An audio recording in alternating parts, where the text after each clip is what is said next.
মনে করছেন আমি বোকা? সরি। আপনি নিজেই ছেলেটাকে পাঠিয়ে এখন আমার কাছে হিরো সাজতেছেন। আপনি কি মনে করেছেন আমি আপনাকে দেখি না?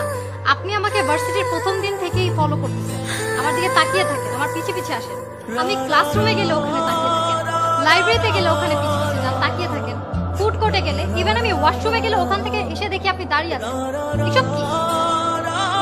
বিষয়টা আসলে এমন না। ও, বিষয়টা এমন না তো বিষয়টা কেমন? এখন আমি আপনার সামনে দাঁড়িয়ে আছি, এখন তাকান প্লিজ, আমার দিকে এখন তাকান, লুক এট মি। কি হলো, এখন সাহস পাচ্ছেন না তাকানোর? আপনি মনে হয় আমাকে ভুল বুঝতেছেন। আমি মোটেও আপনাকে ভুল বুঝতেছি না।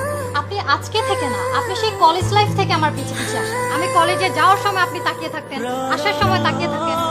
আপনি কি মনে করেছেন এগুলো আমি কিছু খেয়াল করিনি?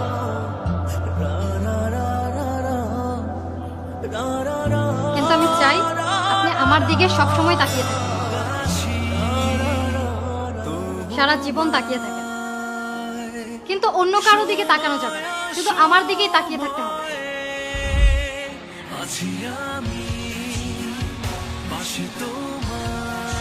কি পারবেন তো সারা জীবন আমার দিকে তাকিয়ে থাকতে?